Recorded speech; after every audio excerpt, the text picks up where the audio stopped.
Olá pessoal, terça-feira, dia 2 de outubro de 2018, Dia Internacional da Não Violência. Deveriam ser todos os dias da não violência, né? Hoje eu estou aqui com o Dr. Écio Lescrec, advogado, vice-presidente do Conselho da Santa Casa, uma pessoa comentarista aqui do Ação e Reação, já ocupou vários cargos de secretaria em governo, e também com o Zé Geraldo Barbosa, engenheiro, advogado, mestre em Direito Ambiental, conselheiro do Santos Futebol Clube, conselheiro da Santa Casa, enfim. Então, estou com duas pessoas que entendem de futebol, duas pessoas que entendem de Santa Casa, duas pessoas que entendem de governança corporativa, né? Então, hoje é um dia especial, dia da não violência, né? Pérez se mantém no cargo e convoca novos gestores para o clube. Tomara que o clube encontre a paz, né, e que ele consiga governar agora com tranquilidade e dando mais atenção para o conselho, para os sócios, para todo mundo. Palocci diz que Lula sabia de tudo. É complicação aí o Palocci na delação premiada, que soltaram aí uma semana antes da eleição, e o Álvaro Dias estava falando que isso vai prejudicar, o Alckmin também prejudicar o Haddad, prejudicar o Haddad, né, desculpa. O Haddad, né, que é o postulante à vaga de presidente pelo PT, né? Bom, o Bolsonaro sobe, né? A reeleição dele também é mantida, mas ele sobe 4% segundo as pesquisas, né? Tem vários tipos de pesquisa, tem a pesquisa do Paraná, tem a Datafolha, tem, enfim, né? Sabe que pesquisa é meio complicada. Em Santos falaram que a Thelma iria ganhar do Papa e apenas o Enfoque Boqueirão News falou que o Papa ia ganhar com uma pequena diferença do que aconteceu. Então, pesquisa, às vezes uma certa, tal, é aquele momento, pode mudar, uma declaração de um vice, né? Uma declaração de algum postulante, tal, isso sempre modifica, né? Temos aí na frente Bolsonaro, seguido pelo Haddad, depois Ciro Gomes, depois vem ali Alckmin, Marina, Álvaro Dias, Boulos, tudo meio embolado ali, né? Também o candidato do Partido Novo, então tá mais ou menos embolado na parte de baixo, né? Correndo cabeça a cabeça o Bolsonaro na frente, depois o Haddad com o Ciro Gomes. Ciro Gomes diz que os extremos vão ser prejudiciais ao Brasil, cada um falando uma coisa, né? Esse clima que falta apenas uma semana para a gente escolher nosso candidato, nosso presidente, nosso governador, nossos 2 senadores da República, nossos deputados federais e estaduais, né? Bom, hoje é dia 2, né? Lembrando que o programa está sendo transmitido ao vivo pelo TV Com Canal 11 da NET, 8 Vivo Fibra e também pelo www.tvcomsantos.com, né? Perdemos hoje aí o vereador Zé Lascani, né? Um vereador aí bastante atuante, professor de matemática, o Lascani aí, professor de matemática, meu amigo particular, amigo do Écio, amigo do Zé Geraldo, uma pessoa que era muito eficiente aí, principalmente nas finanças públicas, né? Vereador aí por vários mandatos, professor de matemática, professor conhecido na região. TV Com aí lamenta e deseja aos familiares aí, né, que Deus o acolha na sua santidade, né? Então, parabéns aí ao Lascani por tudo que fez, e a gente presta essa homenagem aí a esse que foi professor, foi um guerreiro aí nas finanças da Prefeitura de Santos enquanto vereador, né? Hoje também o programa vai passar na reprise às 23 horas e também para os madrugadores a 1h da manhã de quarta-feira, né? Sabe que o programa das 11 horas é um programa que tem bastante audiência, as pessoas que não podem ver na hora do almoço, 11 horas, e até algumas pessoas que ficam lá entre os canais, já vê os jornais diários, aí passam e acabam entrando no Ação e Reação aqui. Bom, hoje é dia 2, vou começar com o Écio Lescrec, é um prazer ter o Écio aqui novamente no programa, nessa terça-feira de sol aqui na Baixada Santista, né? É mesmo. Boa tarde, Filete. Boa tarde, Dr. José Geraldo Barbosa. Boa tarde, telespectador. É um prazer estar de novo aqui no programa. E entendemos que realmente a primavera chegou. Hoje parece um dia de verão, né? Muito quente, muito forte. Tomara que seja assim. Tomara que isso traga assim, uma esperança para todos nós, de que possamos, com esta primavera, também ter um reflorescimento assim, do nosso espírito, que possamos todos nós, a cada dia que se passa, a cada ano, voltarmos a ser sempre mais jovens, mais esperança no futuro do nosso país. E o Zé Geraldo Barbosa, que hoje está numa novidade, não está de terno e gravata, né? Tem dias que ele vai aqui, depois vai para o fórum, vai para o escritório, e não está de terno e gravata, também não está com aqueles chapéus do Panamá, né? Hoje ele veio mais tranquilo, né? Mas deve estar no escritório fazendo petições, estudando casos, veio mais tranquilo, de roupa social, mas sem terno e gravata, e também sem os seus diversos, né, chapéus, não é isso? Boa tarde, Filete. Boa tarde, telespectadores. É uma honra estar aqui presente com aquele que foi, para mim, o melhor secretário de Justiça dessa cidade, doutor Lescrec. Faço isso porque conheci bastante a atuação dele e a atuação dele na condição de vice-presidente do Conselho Deliberativo da Santa Casa. É uma honra estar participando do programa com ele. Obrigado. Bom, depois dessa apresentação dos nossos convidados de hoje, né? Lembrar que o programa também você pode participar, mandando perguntas para o S. Lescrec, que já foi secretário em várias pastas, que é vice-presidente do Conselho da Santa Casa, advogado conhecido aqui na nossa região, né? Tem casos aí em Santa Catarina, casos no Paraná, enfim, casos no Brasil inteiro. E também para o Zé Geraldo Barbosa, que é mestre em Direito Ambiental, conselheiro do Santos, conselheiro da Santa Casa, também engenheiro e também advogado. Você pode estar mandando perguntas para o 13 997 11 5545, modelo WhatsApp. Se você quiser ligar para a Amanda, para o Reale, para a Vitória, para a Gisele, para a dona Joana, para a nossa equipe aqui, a Amanda que retornou ao nosso convívio também, é o 13 21 38 4677. 13 para quem é de fora da Baixada Santista, né? Quem é de Bertioga, Guarujá, Santos, São Vicente, Cubatão, Guarujá, Praia Grande, Mongaguá, Peruíbe, Itanhaém, não precisa usar esse 13 na frente, né? Lembrando que o programa é ao vivo agora e as perguntas vão ser respondidas no segundo bloco.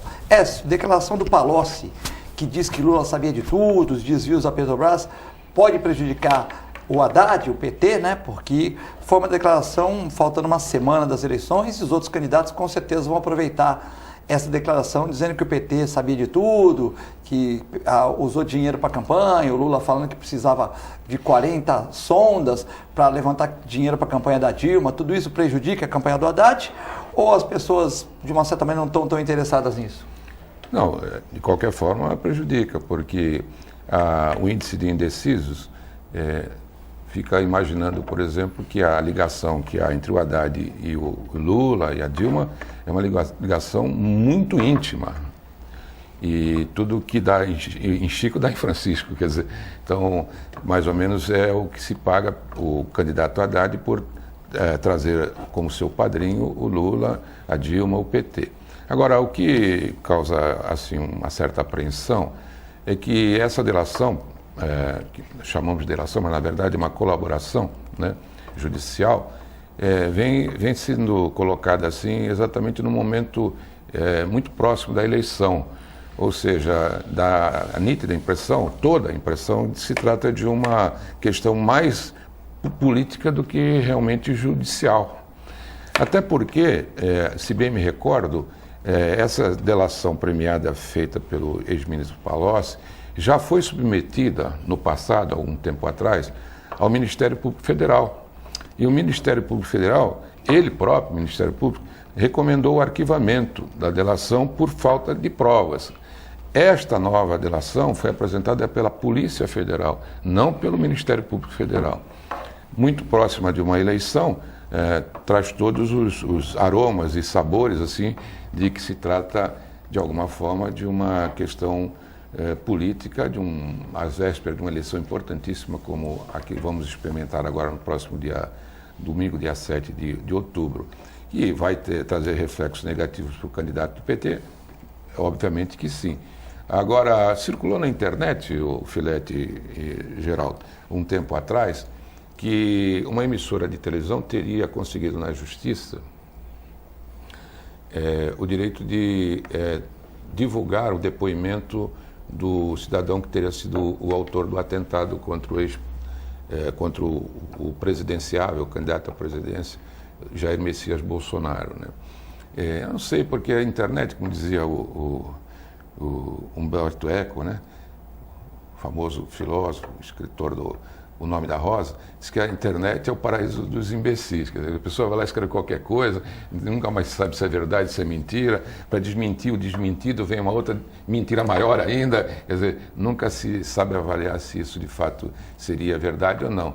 Mas como vivemos nesse mundo de especulação, tudo de incertezas e tal, eu acho que não vai acontecer nada disso, que não vai, nenhuma mídia vai divulgar nenhum depoimento desse cidadão no dia 5. Acho que não, acho que tudo isso é fruto realmente dessas campanhas de internet, desses fakes que se chamam, né? Fake news. Fake news, notícias falsas, mentirosas, né? que acabam fazendo assim mais confusão do cenário já tão confuso que nós temos no nosso dia a dia. Mas essa matéria não foi fake news, isso aí saiu nos grandes jornais, né? Teve o Palocci falando. Não, eu digo com referência à questão da mídia divulgar esse depoimento. Sim, do autor do atentado contra o Mas é estranho, né? Se o autor do atentado tem vários advogados. Aqui a Luciana Faria e o Anderson Real acharam que é normal que advogados advogados criminalistas de grande relevância no país defendem menos pessoas menos favorecidas, né? Eles acharam que é bem normal isso, né?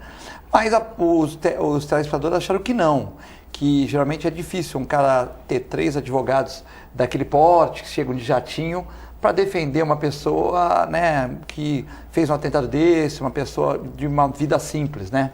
É porque até foi divulgado na imprensa que a atuação dele teria sido patrocinada por alguns grupos, etc. Tal.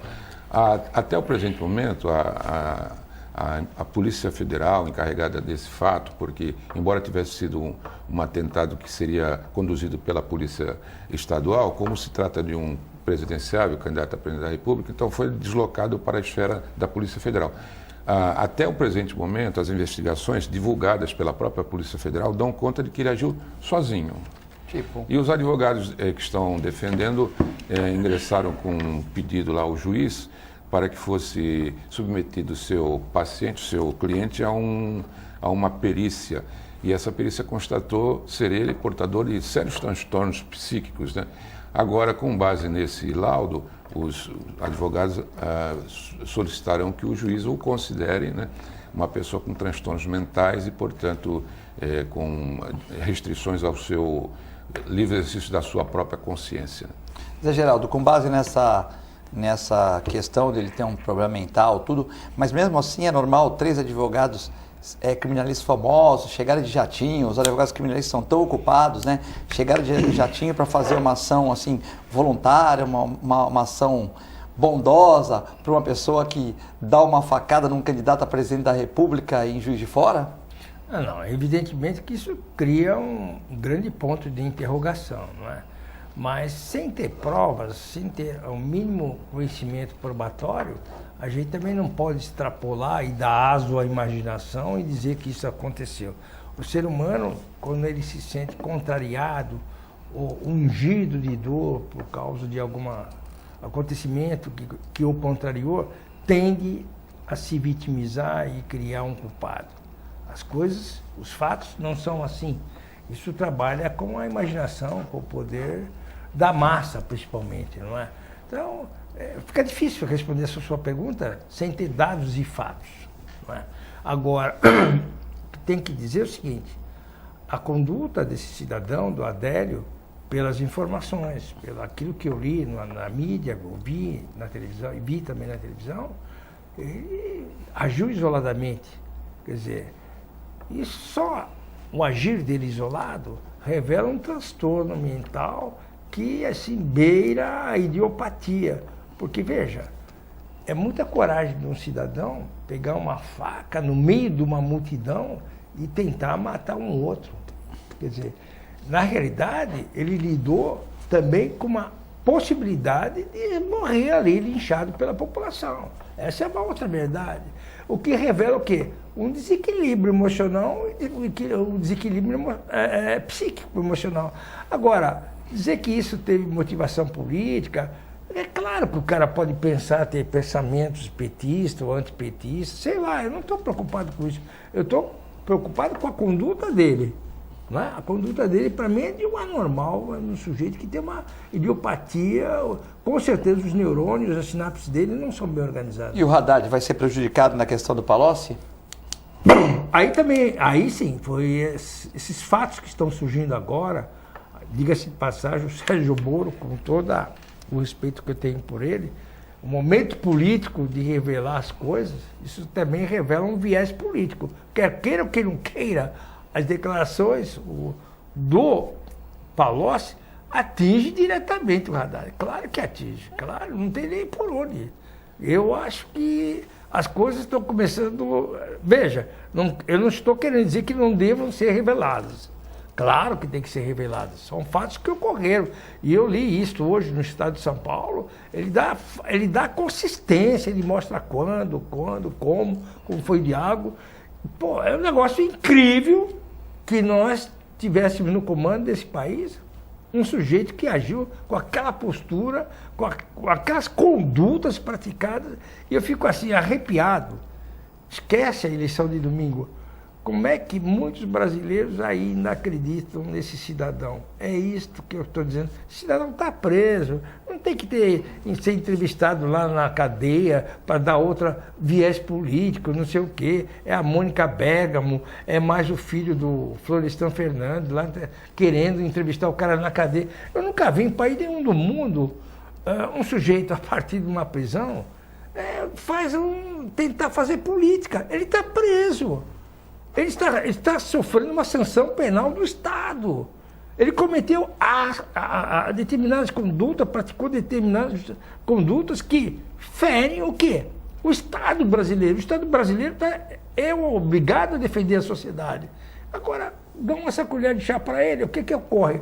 O Lewandowski deu liminar para fazer entrevista. O Fux caçou a liminar. Lewandowski novamente veio. Agora o Toffoli ficou apavorado e vai levar essa decisão para o plenário. É um teste para o Toffoli, né? Amanhã, não sei se ele vai levar amanhã, quarta-feira, porque a eleição é no próximo domingo. Quer dizer, vira uma bagunça. Isso aí se torna o seguinte, uma república de bananas. Se o Brasil é um país injusto no comércio, segundo Donald Trump. O Trump está achando que as nossas cotas para importar produtos, exportar, estão muito altas, né? E olha, ele fez essa declaração sem que alguém tivesse perguntado nada a respeito do Brasil. Ou seja, é porque alguma coisa o estava incomodando, né? E é menos que 2% das nossas exportações, porque uma coisa é você responder uma pergunta quando é perguntado sobre aquele assunto. Mas o Brasil ninguém perguntou nada a respeito do Brasil.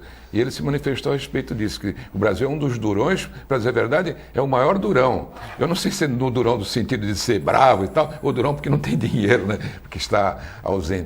Agora, voltando a essa questão da delação, que é um fato de momento e tal, eu me recordo que o Marcelo Odebrecht, quando ele foi, digamos, buscado pela Operação Lava Jato, se ele faria algum acordo tal para denunciar, para colocar outros parceiros, outros envolvidos, ele disse assim: eu tenho 3 filhas, se uma delas disser que a outra cometeu alguma coisa errada, a primeira que ia ser punida era ela, porque ela não devia delatar as demais irmãs. Isso ele falou no início. Depois de 1 ano e meio de prisão, aí ele resolveu fazer a delação. Ou seja, a prisão, o enclausuramento, o afastamento da sua família, dos seus entes, a angústia de estar, faz com que o sujeito diga coisas que normalmente, se ele tivesse solto, livre e solto, pairando por aí, não faria. Não é? Então, por quê? Porque ele tem o quê? A promessa da redução da sua pena, de 2/3 da sua pena. Imagina um sujeito condenado a 30 anos de cadeia, na verdade só ficaria 10 anos preso, e mais o período que ele já cumpriu, e mais a questão de ter um bom comportamento, poderia ser transferido da prisão,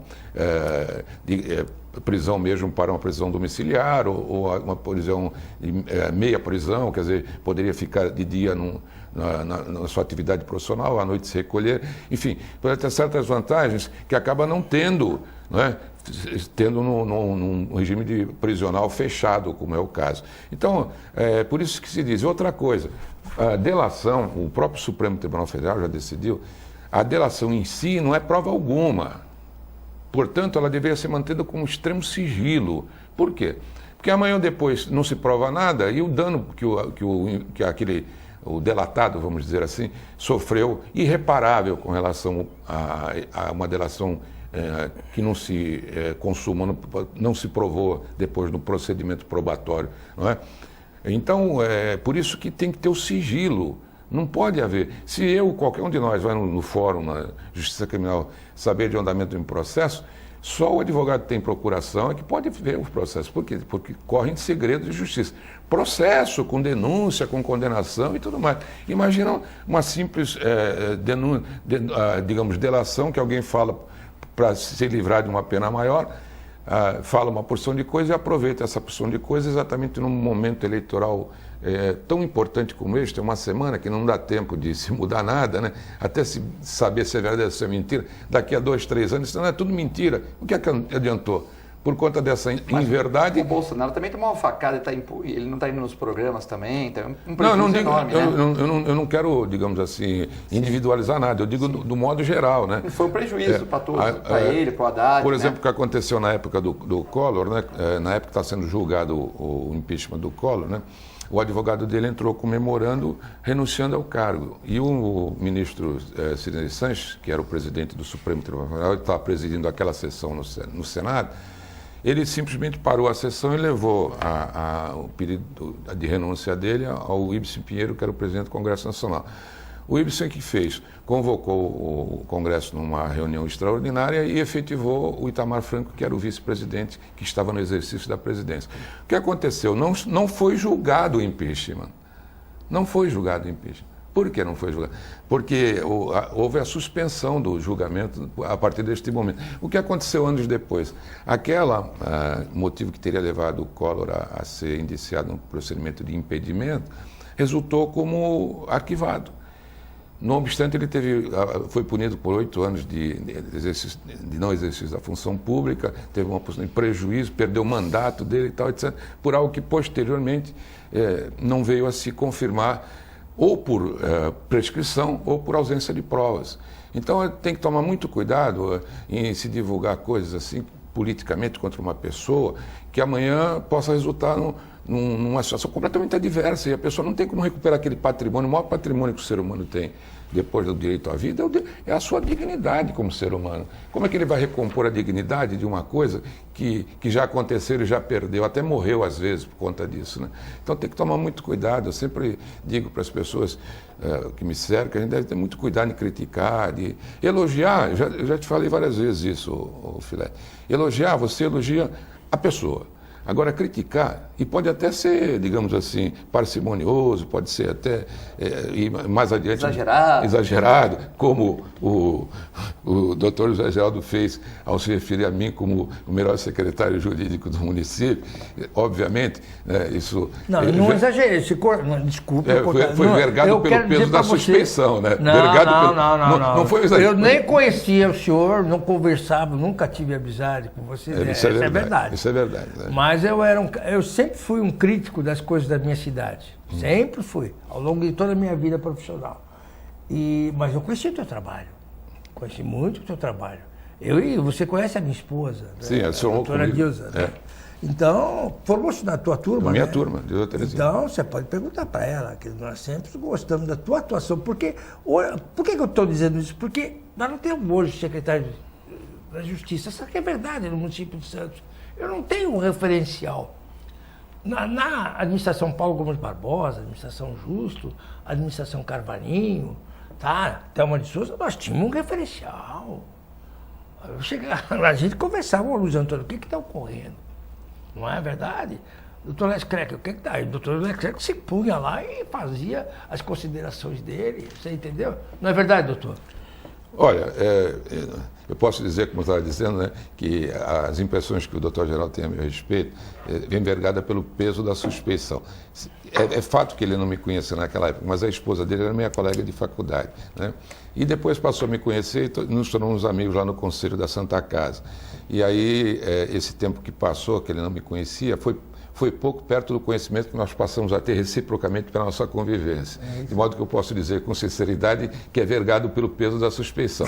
Mas eu estava me referindo a esse fato para dizer o seguinte, que às vezes no elogio a gente pode ir além da conta. E a gente elogia a pessoa. A crítica não. A crítica a gente... Primeiro, não devia criticar, porque é muito difícil a gente imaginar como nós nos portaríamos se estivéssemos no lugar daquele criticado, né? E segundo, se tiver que criticar, seria muito bem econômico. E criticar o ato, não a pessoa. Porque num determinado momento, diante daquelas circunstâncias, nós podemos até achar de termos um comportamento pior do que aquele que teve a pessoa que nós estamos criticando, né? Então, eu sempre digo isso para as pessoas, porque você não perde, quando você critica, você magoa a pessoa pro resto da vida, ela nunca vai esquecer daquilo. O elogio ela esquece, porque a gratidão é difícil, viu?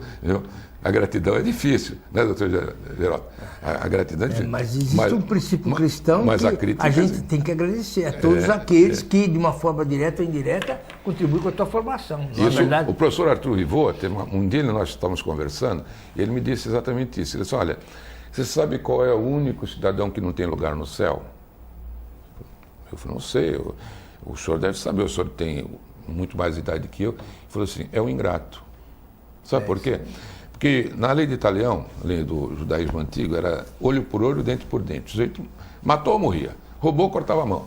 Aí veio Jesus, criou o perdão e tal, com uma nova interpretação do que seria a vida do ser humano, dando uma segunda chance para o cidadão, mas ele teria que primeiro reconhecer que errou. Depois, se arrepender do que teria feito de erro e pagar uma penitência. E depois veio o Islã, então, e criou ainda uma situação de misericórdia, quer dizer, além de perdoar, ainda tinha misericórdia do pecador. Então, no primeiro o sujeito ia para o céu, não ia para o céu, na lei de Italião, dente por olho por olho. No cristianismo também não ia para o céu. E no Islã também. Então, o único que não vai para o céu é o ingrato, aquele que não tem perdão. Dentro dessa linha, eu queria te dizer o seguinte, eu entendo o seguinte, todos nós temos que ser gratos àqueles que, de uma forma direta ou indiretamente, contribuíram para que nós, por exemplo, estejamos aqui, nesse instante hoje, desfrutando desse programa de televisão. Nossos pais, professores, principalmente, educadores. eu, pelo menos, eu tenho um agradecimento eterno, porque, considerando a minha origem, me emociona. Minha mãe e meu irmão Paulo. Sim. Né? Foram duas criaturas que deram muito de si para que eu chegasse na posição que eu estou hoje. Evidentemente disso. O Paulo era mais velho que você, quantos anos? 8 anos. Mas é a história de vida de minha mãe. Uma viúva, com 35 anos, sem marido, sem parentes nenhum no Morro Pacheco, semi-analfabeta, morando num porão com 4 filhos menores. E ela conseguiu... Tomando conta de todos eles. Tomando conta. Ela conseguiu, catando café, trabalhando na Santa Casa como servente. Alçou, naquela época, a Santa Casa dava até curso de madureza. A minha mãe alçou de servente, chegou ao cargo máximo, orgulho dela, de atendente de enfermagem. Então, ali, por isso que eu tenho uma gratidão muito forte com a Santa Casa, Elcio. Por isso não me move com a Santa Casa nenhum momento, nenhuma coisa de ordem de poder ou política. É porque muitos natais, muito ano novo, nós passamos com minha mãe, eu e Paulo, não é? Porque minha mãe dava plantão, então a gente vinha, passava o plantão na Santa Casa com minha mãe. Quer dizer, tu correu muito naquele jardim da Santa Casa, muito, né? E lá, eu sou da época de Irmã Brígida, sabe? De Zé Gomes, daquele de Sadi, essa turma grande. Por isso que é forte, pegou resistência lá dentro da Santa Casa, sim, né? Tranquilo. Estava acostumado a ficar lá, É que o povo de Santos não conhece o equipamento que tem. A Santa Casa é um hospital regional, não é só de Santos. A Santa Casa é de todos nós. Nós temos a obrigação de cuidar da Santa Casa, de fazer com que ela seja sempre respeitada. A minha briga perante o Poder Público Municipal, Poder Público Estadual, Poder Público Federal, é que a Santa Casa receba, sim, o melhor e o máximo. Tá? Tem uma série de coisas outras que eu não posso declinar aqui, mas eu gostaria que todos nós, Santos Futebol Clube, Santa Casa, Portuguesa de Santos, José Bonifácio e o Porto de Santos são ícones da cidade. Sim. Então, se nós santistas não zelarmos por isso, quem vai zelar? A região, né? Baixada Santista. Baixada Santista. E quando, pô, a Santa Casa é do Brasil, cara. É o primeiro hospital do Atlântico Sul. Não é brincadeira. Fundado em 1543, vai fazer 475 anos agora em novembro, mês que vem. Então, o que eu quero dizer é o seguinte, nós temos que agradecer a Deus a oportunidade de a gente morar numa cidade que tem tudo isso. Daí porque, Filete, a minha revolta contra aqueles que não lutam pela nossa cidade. Eu fico muito sensibilizado, fico magoado daqueles que, por exemplo, colocaram esse último evento eleitoral no Santos como se fosse uma luta entre duas pessoas, nada disso. Nós vamos falar sobre o Santos? O Jabaquara está aí com a Adelina Rodrigues, a Portuguesa está com o Emerson, subiu agora, e o Santos passou por um processo que, para mim, na minha opinião, eu não conheço a história, eu conheço a história do Santos, mas não vivi a história toda, né? mas desses 106 anos foi o dia mais triste da história do Santos. Sem dúvida. É um time que nunca foi rebaixado, um time que foi bicampeão mundial, 3 Libertadores, vice de Libertadores, 8 vezes campeão brasileiro. Então, um time que tem muitas glórias, deu muitas glórias.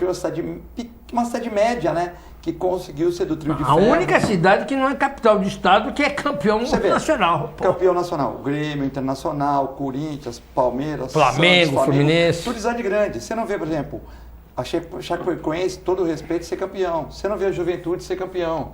Você não vê times de cidades menores serem campeões. O Santos foi várias vezes, né? E bicampeão mundial. E bicampeão mundial, né? Bom, e esse dia para mim, foi um dia mais triste do Santos. Eu que trabalhei lá com o mesário, né? Depois eu fiquei na apuração, tudo. E muitas pessoas falaram para mim, quem votar? Eu falei, vota de acordo com a tua consciência. Eu de mesário lá falo, vota de acordo com a tua consciência. Para muitas pessoas expliquei que eram 2 processos diferentes, né? Que eram 2 processos, mas que tal. E o conselho decidiu por 2/3 que o Pérez ia, né, sofrer um impedimento, mas os sócios, ou seja, acharam que o Pérez tinha que continuar. Eu acho que a democracia venceu por uma média de 2.000 e poucos votos contra 1.000, quase o dobro, né? E agora eu queria saber como vai ficar a situação do clube, né? Porque nós temos que ter uma boa convivência em presidente, vice-presidente, conselho gestor, conselho do Santos, para que a gente possa prosseguir, né? Porque se continuar tudo travado, né, Geraldo? O presidente não consegue trabalhar, né? Então eu acho que é uma situação triste que tem que se resolver na política, no amor ao clube. Filete, antes de falar qualquer coisa, eu gostaria que o doutor Elcio falasse primeiro, como presidente, e depois eu vou... Esse assunto é tão desagradável para mim, eu estou tão... Sim. Não é pelo resultado, porque eu sou um democrata. Sim. Eu acredito na democracia como o melhor sistema político que existe. Eu sou um democrata por convicção, vence a maioria. Mas a maneira como foi conduzido esse tipo de eleição, colocada por determinadas pessoas que têm a responsabilidade, como mandatários no clube, de dizer que foi a guerra de X contra Y, é um absurdo. Na realidade, doutor Elcio, nós não temos nada a ver que o vice-presidente fosse uma pessoa não benquista para uma série de pessoas. Ele é a solução legalista. Qualquer um podia ser, ou qualquer pessoa que estivesse naquele lugar. O que foi feito, e o egrégio Conselho Deliberativo do Santos, do Santos Futebol Clube aprovou, 2 processos que esse cidadão deveria sofrer um processo de impeachment. E o que diz o Estatuto? Primeiro, as decisões dos senhores conselheiros, depois submetida à apreciação dos senhores sócios. Essa que é a verdade. Só que, o que aconteceu? Ao invés de nós termos esclarecimentos, divulgar para os senhores sócios, o que foi feito? Aí se limitar, processo número tal, processo número... Não, tinha que dizer o que foi feito para que o povo entendesse quais foram as infringências estatutárias, quais os prejuízos que advieram para o clube. Não é? Então foi tratada a coisa de uma maneira irresponsável, sob o ponto de vista que você vê. E não foi um ato político, não foi coisa política. Houve infringência estatutária, a nossa carta política maior do Santos Futebol Clube, que são os estatutos sociais. Isso foi desobedecido. O que ocorre? Hoje nós temos um Conselho Deliberativo desmoralizado. Essa que é a verdade. Você acha que essa decisão dos sócios desmoralizou? Sim, sem dúvida, porque não acreditou naqueles que os representam. Nós representamos os sócios. Rigorosamente falando, todos nós conselheiros, inclusive a mesa do conselho, deveriam renunciar e partir uma nova, porque nós fomos desmoralizados. Esse é um fato, Filete. Sejamos humildes. Os nossos sócios não referendaram as nossas decisões. Ponto. Então nós não temos autoridade para isso. Eu vejo assim... tinha até sócio que falou que não escolheu, a gente escuta, que não escolheu o conselheiro, que escolheu o presidente e vice, que nem lia a chapa de baixo. Tinha até sócio falando assim, o conselheiro do Santos devia ser escolhido como se fosse uma votação para vereadora, não devia ser junto da chapa do presidente e vice. Então é uma confusão do caramba, porque muita gente falou que escolheu o presidente, o vice, mas quem vinha por trás da chapa, eles não leram. Então tem essa coisa que o Zé Geraldo falou mesmo. Você acha que foi ruim para o Conselho do Santos essa decisão? Olha, o doutor José Geraldo se referiu, até se emocionou ao dizer, da origem dele. E isso me remete ao seguinte, eu não conhecia meu pai até os 27 anos de idade. Minha mãe era costureira de saco na armazém de café, junto com a mãe da Dilsa. Então com a minha mãe também. Então. Todos ali na Rua São Bento, na Visconde de São Leopoldo. Minha mãe era costureira de saco, era armazém de café. Então, com seu irmão, Paulo Gomes Barbosa, era meu amigo, mas tão grande, que nós tínhamos cada passagem, e nós vínhamos almoçar toda quarta-feira aqui embaixo, na panificadora São João. E um dia eu disse a ele que se eu viesse a faltar, né, se ele poderia ajudar a minha família e tal. Ele falou, você está doente? Ele falou assim, eu estou com, eu não sei bem o que era, depois ficou saber, era um bócio mergulhante aqui no meu pulmão, assim, né? Graças a Deus fez uma cirurgia ele se assustou, melhor, né? Ele se assustou todo, daquele dia em diante ele ficou desesperado. 2 semanas depois, Geraldo, ele foi internado em São Paulo, lá na Beneficência Portuguesa, né? Foi na Beneficência Portuguesa de São Paulo? Foi. Ficou um tempo lá e tal, e eu sempre mandava recado para eles e tal. E aquele era um ano eleitoral. E o Paulo era candidato à reeleição como vereador. E nós éramos de partidos diferentes, ele era do PDS, da Arena, eu era do MDB, PMDB. Não tínhamos nenhuma ligação política, era amizade mesmo, né? E um dia ele liga, tinha saído do hospital, liga para casa, tal, com a voz rouca, assim, pesada e tal. E diz, olha, Écio e tal, oi Paulo, como é que está a tua campanha aí? Eu sei que você saiu do hospital agora, está melhor. Ele fala, não, eu não quero falar de política, não. É o seguinte, esse tempo que tive no hospital, eu conheci um médico que é especialista na sua doença e amanhã, às 8 horas da manhã, o meu carro vai pegar você em casa para te levar nesse hospital. Meu irmão era próprio dele. Eu disse, olha, não é preciso isso, que eu já estou com cirurgia marcada e tal, deu tudo certo, mas eu nunca vou esquecer essa dívida de gratidão que eu tenho com você, que é impagável. E hoje o que estou fazendo agora publicamente, na presença do Zé Geraldo, é apenas amortizando um pouco dessa dívida. Então, o teu irmão era amigão meu, amigão mesmo do peito. Com relação ao Santos, é o seguinte, eu sou fanático torcedor do Santos. Em 106 anos mas não sou sócio e nem membro do conselho. Em 106 anos de existência, eu nunca soube que o Santos tivesse passado por um processo de impedimento do seu presidente, o primeiro mandatário. Como disse o Zé Geraldo, a democracia é uma roseira. Eu comparo ela a uma roseira. O que é uma roseira? A roseira tem rosas e tem espinhos. Quando o resultado da democracia é a favor dos nossos interesses, a gente diz que ela é uma rosa. Quando o resultado da democracia é contrário à nossa vontade, a gente diz que ela é espinho. Mas é assim mesmo, é uma roseira. A roseira tem...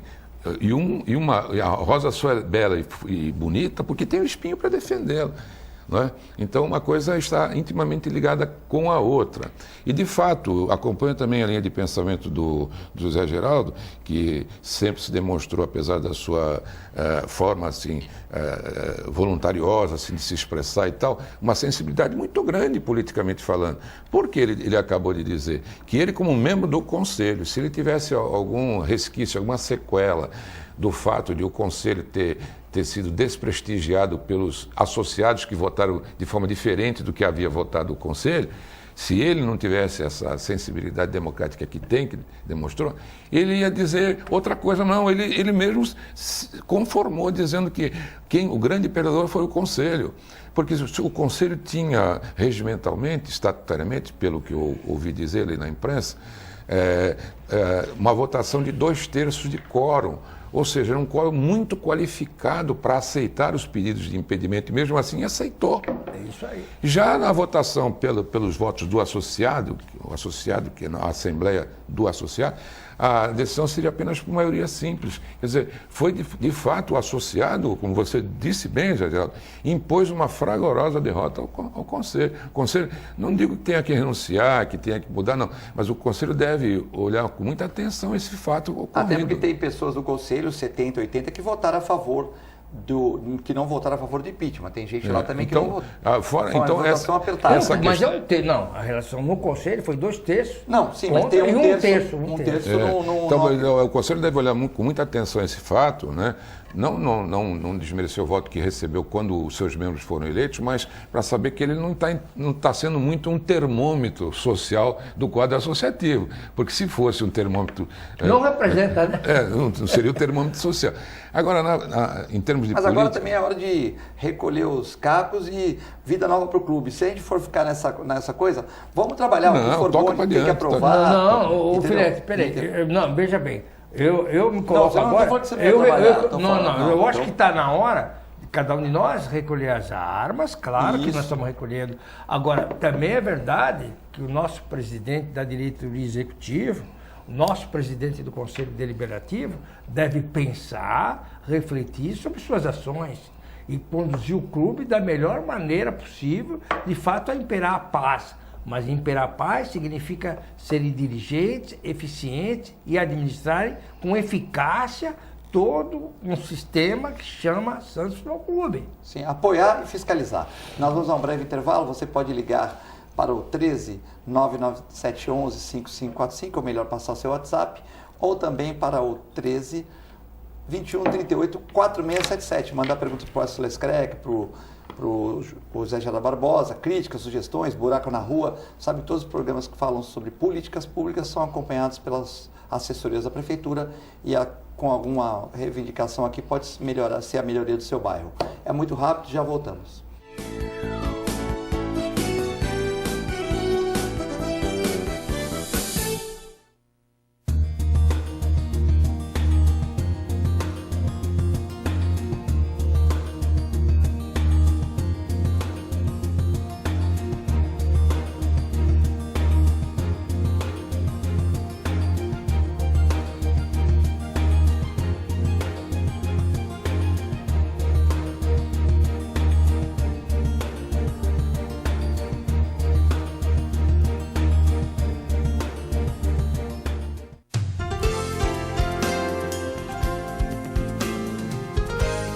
Santa Casa Saúde de Santos, cuidando de você há mais de 2 décadas, com muito carinho. Afinal de contas, são quase 90 mil vidas. Atendimento em todas as cidades da Baixada Santista e Litoral Sul.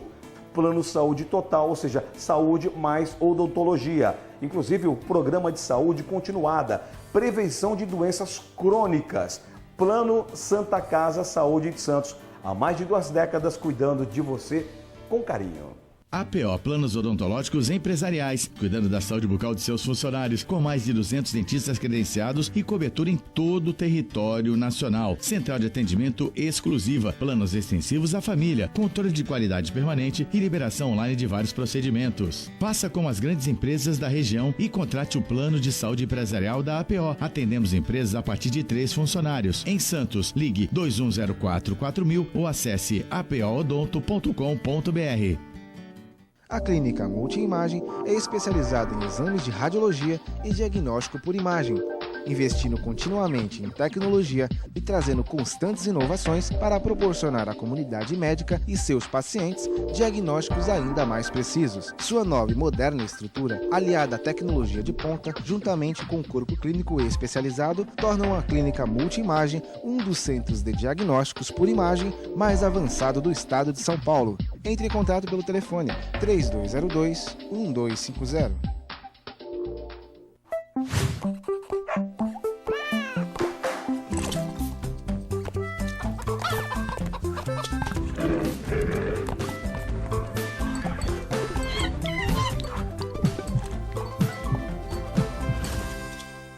Olá pessoal, hoje vou falar para vocês que gostam de animais, que querem se inserir no mercado pet. Curso de auxiliar de veterinária da Clínica Filete. Aulas noturnas, terças e quintas, das 20 às 21h30. Salas climatizadas, totalmente apostilado. Maiores informações pelo telefone 3227-5770 ou pelo e-mail filete, com 2 T's, @filetenovamente.com.br.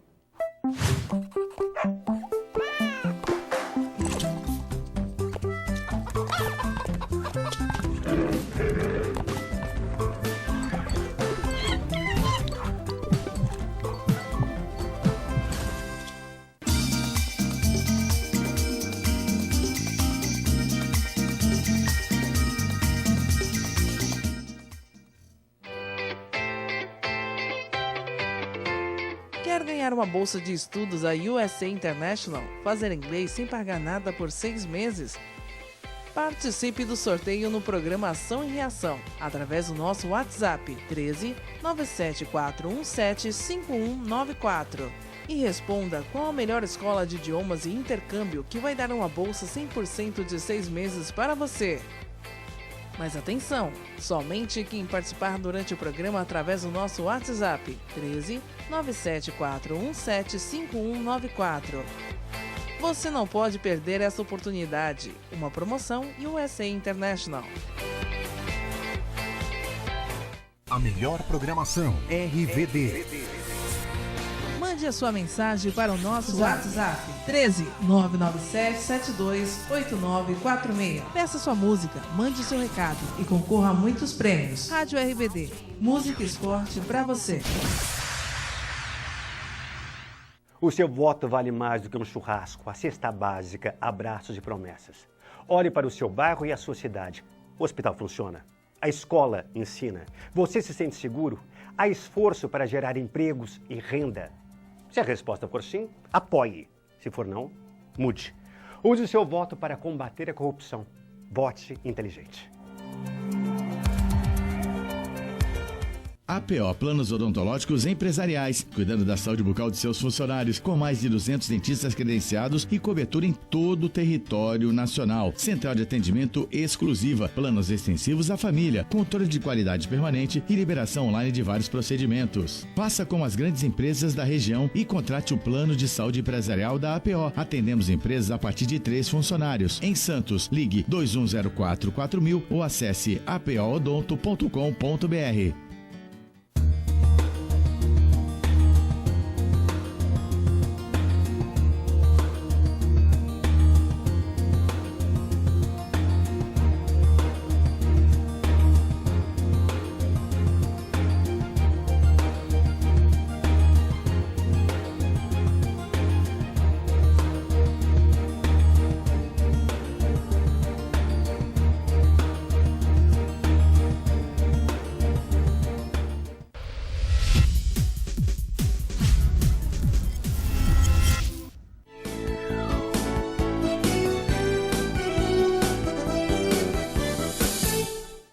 É isso aí. Estamos de volta na Ação e Reação, nessa terça-feira, dia 2 de outubro de 2018, com o Dr. Edson Screck e o Dr. Zé Geraldo Barbosa, né? Mongaguá, eleições. Gilmar Aguiar Freitas, o corintiano do PROS. Fernando Felize, do PT. Renato Donato, do PSB. E Rodrigo Cardoso, o Rodrigo Casabranca, pelo PSB. 4 candidatos. E a eleição será dia 26 de outubro. Esperamos que Mongaguá, que teve o problema do professor Prosta, né, a questão do dinheiro encontrado na sua casa, que ele diz que é de herança, a Polícia Federal fala que é de merenda, enfim. O Prosta que foi afastado e também o seu vice, o Cabeça, também afastado. E novas eleições dia 28 de outubro. Então nós vamos ter eleição agora, no domingo agora, para presidente, governador, deputado federal e estadual, senador da República e também depois no dia 28, eleições em Mongaguá com 4 postulantes até agora, né? Mongaguá é uma cidade bucólica, uma cidade do nosso litoral, né? É uma cidade bacana, né? E a gente espera que não tenham 300 mil cartolinas jogadas, que as crianças tenham uma merenda decente, que as escolas entregam material escolar no dia, que os hospitais tenham medicamentos, e não como hoje, quando acharam 300 mil cartolinas, tal, com todo o respeito aos políticos da cidade, né? O executivo tem que melhorar bastante, né? Então, Mongaguá tem uma história curiosa, né? A liderança política lá, até uns 10, 15 anos atrás, era do Parada Próxima mesmo, né? Naquela época não existia a reeleição, então o prefeito não podia ser reeleito. Então ele era eleito e depois o seu indicado acabava sendo eleito. Quem quebrou esse digamos assim... Paulinho Vierzovski. Foi o Paulo Vierzovski, que é o atual presidente do Plano de Saúde de Santa Casa. Ele não foi o indicado do Prosta e ganhou dele, não é isso? Ele foi eleito. Depois, como ele foi candidato à reeleição, ele derrotou o candidato do Parada Próxima no primeiro mandato dele. E no segundo ele foi reeleito... Derrotando o Prosta. Esse segundo mandato, ele foi destituído desse segundo mandato, porque, segundo ele próprio me falou na época, ele havia solicitado à juíza eleitoral de Mongaguá a possibilidade de colocar na entrada da cidade as obras que estariam em andamento da sua administração. Um totem, né? É. E a juíza eleitoral disse que sim, sem problema nenhum. Então, com base nisso, o Arthur Parada Prócida, o concorrente dele, ingressou com uma impugnação ao mandato dele e conseguiu, no Tribunal Regional Eleitoral de São Paulo, realmente a impugnação do... Perdeu em primeira instância e ganhou nas instâncias superiores, não é isso? Isso. Aí o que aconteceu? Ele foi destituído do mandato dele e o Parada Prócida, como era o candidato que estava em segundo lugar, né, assumiu a prefeitura de Mongaguá. Posteriormente veio essa questão toda ligada ao problema da merenda, isso e aquilo, o dinheiro que foi encontrado sem uma explicação na casa dele, ele acabou sendo preso. A prisão dele foi confirmada pelo Tribunal de Justiça, depois, então, ele teve a prisão suspensa e, então, se devolveu, entregou-se ao comando da Prefeitura ao presidente da Câmara, ao vice, depois ao presidente da Câmara. O vice também estaria envolvido na mesma situação do titular do cargo. E depois, então, o Tribunal Regional Eleitoral marcou eleições para o dia 28/10. E uma das chapas conta com a participação da esposa do Paulo Wierzowski, né? Ela é candidata a vice na chapa do Renato Donato.